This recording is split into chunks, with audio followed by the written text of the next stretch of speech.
नमस्कार, रोजाना खबर में आप सभी का हार्दिक स्वागत है। आज हम आपको बताएंगे कि किस तरीके से फूलबाग में, नेहरू नगर में, पंसिल कॉलोनी में, सम्राट पैलेस में, वैशाली में साले और जीजा का जलवा रहा है। जी हां, हम बात कर रहे हैं भाजपा के दिग्गज नेता, शिवसेना का दिग्गज नेता रहे स्वर्गीय अनिल रस्तोगी की और वार्ड नंबर 59 के अनवरत 20 सालों से पार्षद रहे दिग्गज भाजपा नेता कन्हैया रस्तोगी की। बेशक कन्हैया रस्तोगी शिवसेना के टिकट पर चुनाव लड़ते थे और जीतते थे, लेकिन साथ भाजपा के ही रहते थे। चाहे जीजा अनिल रस्तोगी हो या साले कन्हैया रस्तोगी, दोनों भाजपा के संगे बैकग्राउंड के रहे हैं। लेकिन भाजपा में ऐसा माना जाता है कि डॉक्टर लक्ष्मीकांत वाजपेयी के साथ अनिल रस्तोगी की थोड़ी तलखी थी, लिहाजा उसका खामियाजा बार बार चुनाव में टिकट को लेकर कन्हैया रस्तोगी को भुगतना पड़ता था। लेकिन क्षेत्र की जनता का इतना प्यार मिलता था कि कन्हैया रस्तोगी बार बार नॉमिनेशन फाइल करते थे और जीत जाते थे। हम आपको बता दें कि जब से मेरठ में नगर निगम की स्थापना हुई है, तब से अनिल रस्तोगी और कन्हैया रस्तोगी का परिवार ही यहाँ पे निगम पार्षद रहा है। 89 में सबसे पहले दिग्गज भाजपा नेता अनिल रस्तोगी चुनाव मैदान में कूदे। 89 के नगर निगम चुनाव में अनिल रस्तोगी ने ऐतिहासिक जीत दर्ज की। उसके बाद डॉक्टर लक्ष्मीकांत वाजपेयी से उनकी कुछ तलखी हो गई। माना जाता है कि मुखर वक्ता के रूप में अनिल रस्तोगी की पहचान बहुत तेजी से क्रांति भूमि मेरठ की धरती पर बढ़ता जा रहा था। सूत्रों की माने तो अनिल रस्तोगी का टिकट सन 1995 में काट दिया गया। उसके बाद अनिल रस्तोगी ने अपना आशीर्वाद शिवसेना के उम्मीदवार अनिल शर्मा पर रखा। अनिल शर्मा इस क्षेत्र से निगम पार्षद बने। उसके बाद 2000 में उनके साले कन्हैया रस्तोगी ने मैदान में भाग्य आजमाया और शिवसेना का टिकट पर वो पार्षद बने। 2000 के बाद 2006 में कन्हैया रस्तोगी फिर पार्षद बने। 2012 में कन्हैया रस्तोगी फिर पार्षद बने। फिर 2017 में भारतीय जनता पार्टी ने उन्हें अपना उम्मीदवार बनाया और वार्ड नंबर 59 से कन्हैया रस्तोगी चौथी बार लगातार पार्षद बने। लेकिन बीमारी से ग्रसित होने के कारण वो बीच कार्यकाल में ही उनका निधन हो गया। उसके बाद भारतीय जनता पार्टी ने उनके पुत्र शुभम रस्तोगी को उम्मीदवार बनाया और फिर वो यहाँ पे विजयी हुए। देखिए उनकी पत्नी और उनके बड़े भाई कन्हैया रस्तोगी के कार्यों को लेकर क्या कहते हैं। जी मेरे पति थे और बहुत ही सामाजिक उस पे स्तर पे अच्छे उसमें रहे वो काफ़ी, और उन्होंने साथ में सामाजिक कार्य करते हुए काफ़ी उन्होंने राजनीतिक उसमें भी भाग लिया उन्होंने, और उससे सदैव वो तत्पर रहे अपने कार्य क्षेत्र में। उन्होंने काफ़ी अच्छा सफल कार्य किया है उन्होंने, और उनका कार्यकाल बहुत ही अच्छा रहा है। चुनाव अभियान को लेके जो 4 बार वो पार्षद बने, तो शुरू से लेके अंत तक कैसे चुनाव कैसे लड़ते थे और क्या कहना चाहेंगे इस बारे में। वो ये सदैव जनता का उनको प्यार मिलता रहा और सब लोग उनको यही कहते रहे कि हम आपके साथ हैं, हम आपके साथ हैं। और उन्होंने काफ़ी इस चीज़ के लिए प्रयास किया कि वो हमेशा इसी उससे उन्होंने 4 बार ये कार्यकाल अपना पूरा किया और सदैव जनता की कार्य क्षेत्र में भी अपना उन्होंने सफल अपना वो प्यार पाया उनका सब लोगों का, तभी वो इस चीज़ पे आगे इस तरह पे बढ़ते रहे। कमी तो बहुत खलती होगी, लेकिन किस तरीके से अब सामाजिक और राजनीतिक इस ताने बाने को आप किस तरह आगे बढ़ा रहे हैं, कौन बढ़ा रहा है इसी ताने बाने को? अब उनका आगे काफ़ी सब चाहना रही है उनकी। अब उनका सब जनता का प्यार अब उनके बेटे के साथ है उनका, और वही अब आगे इस क्षेत्र को देख रहे हैं, इस कार्य को कर रहे हैं। और ये कि उनका भी आगे इस तरह से वो सब जनता का प्यार उन्हें मिलता रहे, और आगे भी ये चाहते हैं कि इसी तरह से इस तरह का प्यार उनके साथ बना। सफरनामे को लेकर आप क्या कहना चाहेंगी? जिस तरीके से लगातार पार्षद रहे पति और फिर पुत्र है, तो क्या कहना चाहेंगी लोगों को? ये मेरे बड़े सौभाग्य की बात है कि कन्हैया जी मेरे पति रहे और सदैव जनता का उन्हें प्यार मिलता रहा। पहले जनता ने उनको बहुत प्यार दिया और अब मेरा बेटा है और बेटे को भी जनता पूरा ही भरपूर प्यार करती है। कन्हैया जी आपके छोटे भाई थे, पूरा सामाजिक उनका सफ़र बहुत ही बढ़िया रहा, राजनीतिक सफ़र ही बढ़िया रहा। आप अपने संस्मरण बताइए, कन्हैया जी राजनीति में कैसे आए और पहला चुनाव, दूसरा चुनाव, कैसे आपके चुनाव को लेकर, उनके सामाजिक ताने बाने को लेकर आपके पास क्या संस्मरण है? हमारा पूरा परिवार संघ से जुड़ा रहा है। राजनीति में पूरी सहभागिता रही है।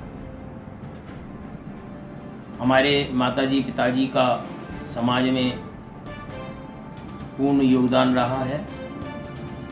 इसी नाते कन्हैया जी को चुनाव लड़ने का मौका मिला। वो भी जो है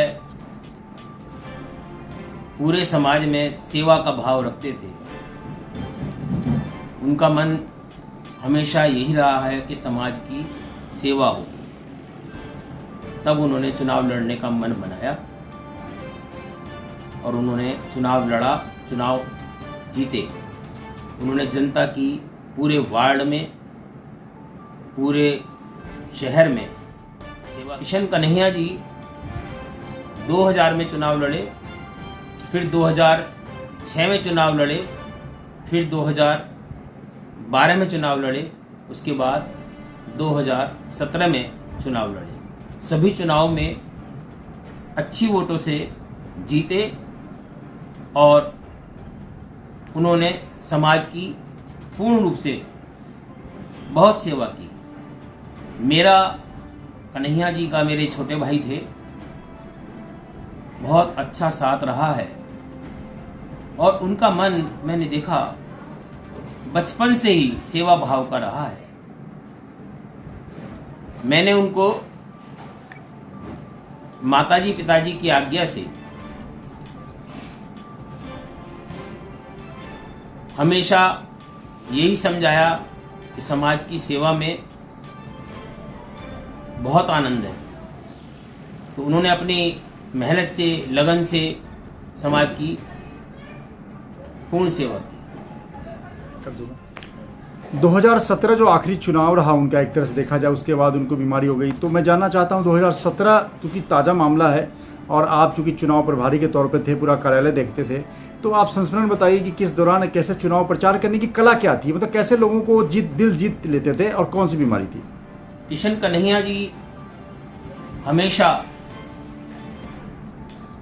हर परिवार के अंदर अपना जुड़ाव रखते थे और जब उनका चुनाव का सबसे बड़ा यही वो था, हर घर जाकर के उन्होंने सबका सहयोग मांगा और सबका सहयोग उनको हमेशा मिला। कन्हैया जी का यही सोचना था, यही कहना था कि भैया हम जमीन से जुड़े हुए हैं और जमीन से जुड़े हुए ही रहना है। समाज की सेवा की है और समाज की सेवा ही करी है और समाज की सेवा ही करेंगे। 2017 का जब कन्हैया जी ने चुनाव लड़ा, जीत के आने के बाद उनको अचानक बीमारी ने घेर लिया और लगभग 2 साल तक वो बीमारी से जूझते रहे। पर उस बीच में भी, बीमारी के बीच में भी उन्होंने कार्य नहीं छोड़ा। कार्य वो पूर्ण रूप से अपना समाज सेवा का करते रहे। उसके बाद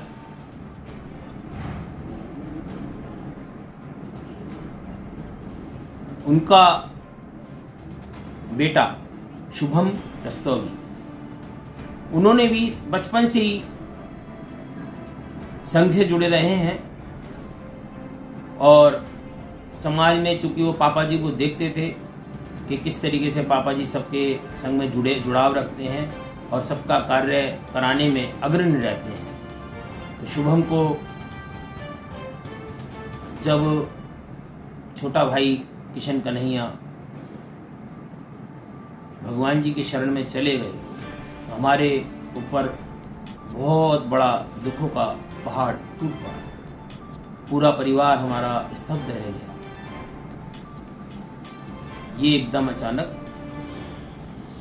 कैसे हो? उसके बाद हमारे परिवार ने सबके संग बैठ के चर्चा की। सबने कहा भाई शुभम रस्तोगी को आप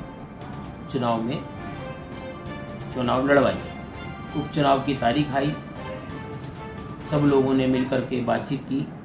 भारतीय जनता पार्टी ने शुभम को उसकी सेवाओं को देखते हुए, कर्तव्य निष्ठा को देखते हुए उनको भारतीय जनता पार्टी ने टिकट दिया, उपचुनाव में टिकट दिया और उनको चुनाव लड़ाया। शुभम रस्तोगी जी बहुत अच्छे मतों से, कोरोना काल के होते हुए भी अच्छे मतों से जीत हासिल की और जो बराबर वो समाज की पूरे वार्ड में सेवा कर रहे हैं। कोरोना काल में उन्होंने घर घर जाकर के, गली गली जाकर के सैनिटाइज कराया और जो कोरोना टीका है वो सबको लगवाया। वो आज भी जो दूसरी डोज है जगह जगह वार्ड में टीका लगवा रहे हैं, पूर्ण रूप से सेवा कर रहे हैं।